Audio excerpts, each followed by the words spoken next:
Hi, I'm Sharon, psychologist at Mysterious Minds. ഇന്ന് നമ്മൾ നോക്കുന്നത് PTSD എന്ന് പറഞ്ഞ ഡിസോർഡറിലാണ്.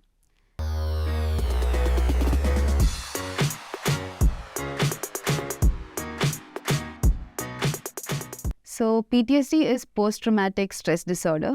It is a disorder that develops when an individual faces with a very threatening stimuli or a very fearful stimuli. And ആ stimuli move ചെയ്ത് കഴിഞ്ഞിട്ടും ആ സിറ്റുവേഷനിൽ നിന്ന് മാറി കഴിഞ്ഞിട്ടും you are not able to recover, you are not able to function normally or premorbidly. നേരത്തെ function ചെയ്ത പോലെ ഇപ്പോൾ ഫങ്ഷൻ ചെയ്യാൻ പറ്റുന്നില്ല.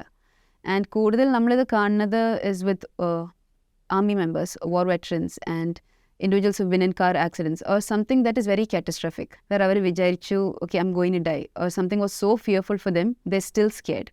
So the effects of what they faced when they faced the stressor is still being carried on.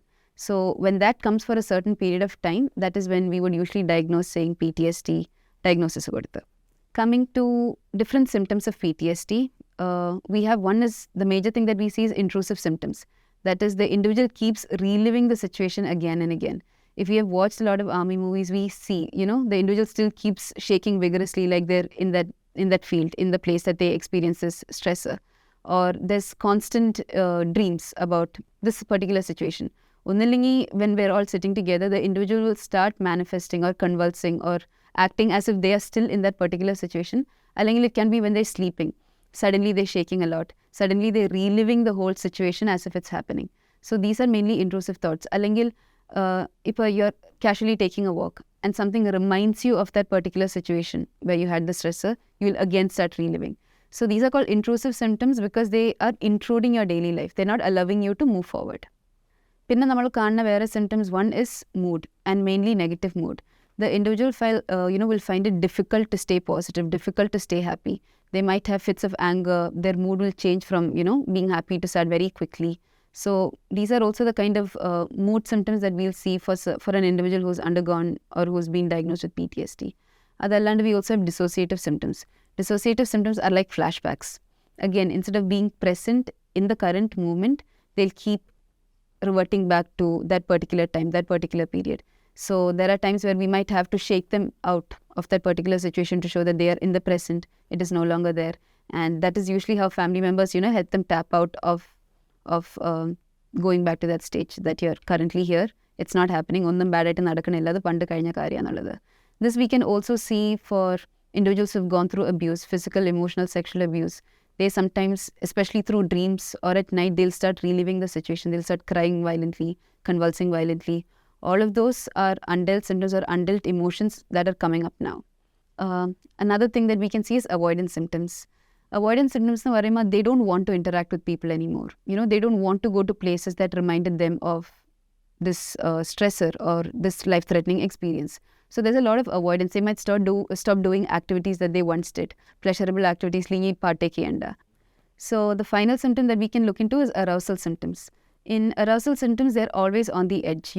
What is going to happen? Inni endelum pattuvo. Or they're very hypervigilant. If we tap them from the back, suddenly they might, violently react. They'll startle payingaraita. Rather than a normal reaction, they'll react more than what the situation demands. Because, again, that emotion has not been dealt with. They're constantly might be shifting from the past to the present, to the past to the present. So they're hypervigilant, always looking out for the next danger or reliving this existing danger.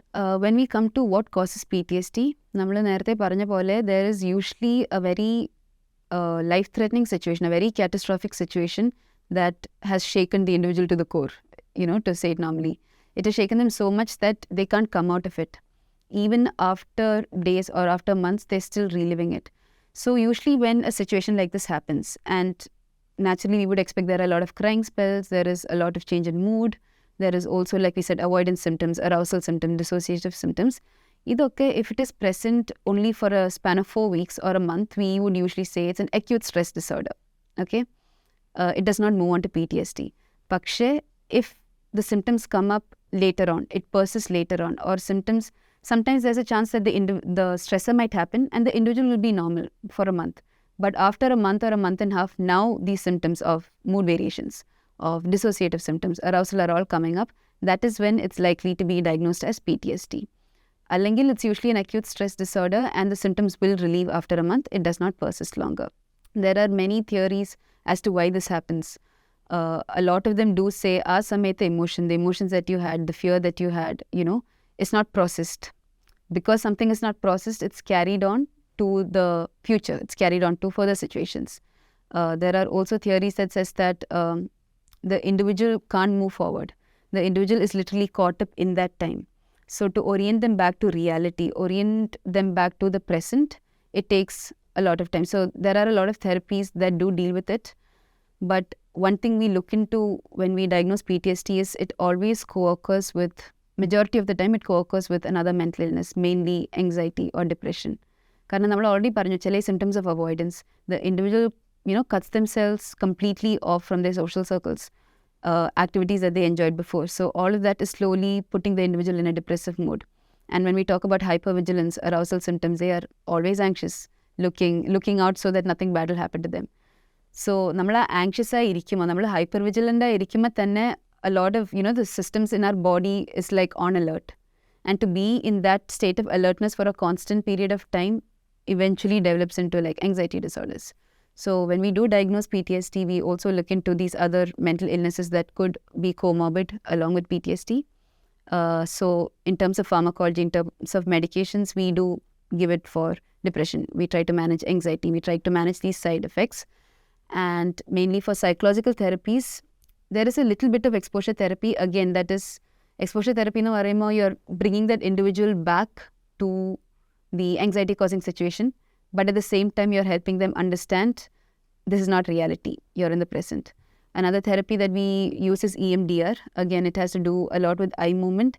At the same time, you're hoping that the individual is processing that, undealt emotion, that undealt fear. Another reason why we might see the individual pettanna convulsing, pettanna reacting in a certain situation is because our fear, whatever they felt during that particular situation, they associate it to different elements. There's a generalization. For example, let's take car accident. The individual was in a traumatic car accident and it scarred their memory. It's like, shaken them to the core. So next time, roadlu nadakuma, if a car, swishes by them, that they might start reacting in a very fearful manner. In the same way they reacted when the real situation happened. So through exposure therapy, through EMDR, what we try to do is we're trying to expose them through the situation and show them, oru rasham pattiya doesn't mean it has to happen. We're trying to stop that generalization. So those are the ways in which we usually move ahead with PTSD. Again, it is done with the help of a certified clinician, and it is not something that we would recommend you try it out by yourself. But usually in traumatic cases, there are high chances it can develop to PTSD, or else it can be ASD, acute stress disorder, and symptoms will just dissolve in time. So that is it with PTSD. This is Sharon Joseph signing off.